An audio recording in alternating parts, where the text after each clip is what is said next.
Hello, church friends. It's great to see you again, Heights Church. Welcome to another episode of Summit Up Devos. This week's thread is on Side by Side. We've been talking about relationships of people who come along, get along, and have a lesson. So today, I'm really blessed to get to talk about two of my favorite women in a little tiny book of the Bible in the Old Testament called the Book of Ruth. Now, I always thought the name Ruth was just a sweet little old-fashioned name. And what I learned after reading this and studying for this Summit Up Devo is that I would love to be a Ruth. So here's why. So there were these two women. Naomi, who was originally from Israel, she married a man, and then because of the famine, they had to leave. And her husband died, so she became a widow. Now, her two sons, who also married in that other land, they were also, unfortunately, they died. So their wives became widows. So Naomi and her daughter-in-laws were widowed alone. Now, that's very precarious because in those times, women had no ability to really create provision or have jobs. They were dependent upon other people. Naomi had a very bitter heart. She wept and she wept and she cried and she anguished. And she came to her daughter-in-laws and she told them to leave her, to go and find husbands. And one of her daughter-in-laws, Ruth, would not go. She was from that foreign land, but she wouldn't leave Naomi, even though her husband, Naomi's son, was gone. They were widows together. And you know, this resounded with my heart because I also, when I was widowed, my mother-in-law had been widowed 20 years before, nearly, or 18 years before. And we made a commitment when my late husband, Dean, passed to just pretend that he was in the other room. When we talked about our relationship and what would family be like for us because we didn't have this marriage connecting us anymore, she said to me, Lisa, let's just act as if he's in the other room. We're still family and we're still going to love on each other. And so I couldn't imagine what Ruth went through.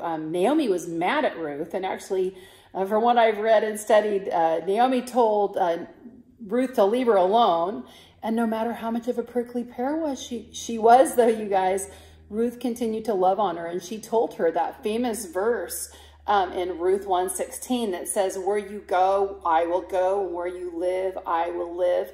I always assumed that was initially between a man and a woman.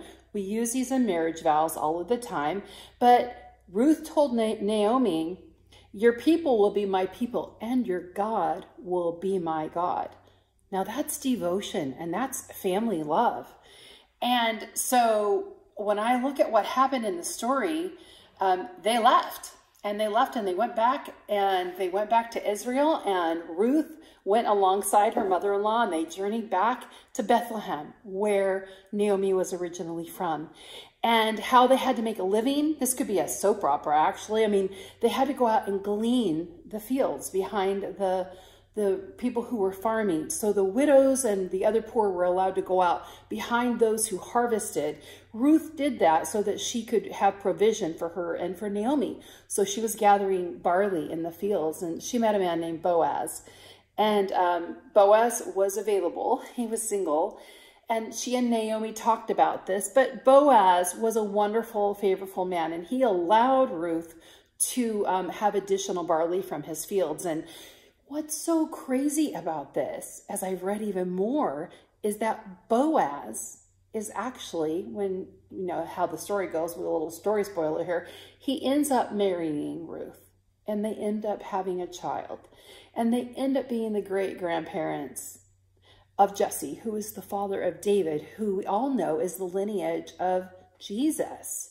So, you know, life was really hard for Naomi and for Ruth, and it was very brittle and dry. And what I can just say is my takeaway in this side-by-side story is that the circumstances that caused Naomi's heartache and heartbreak really led to events that resulted the Savior of the world being born. So when life is brittle and hard, I just pray, honestly, that you find a Ruth.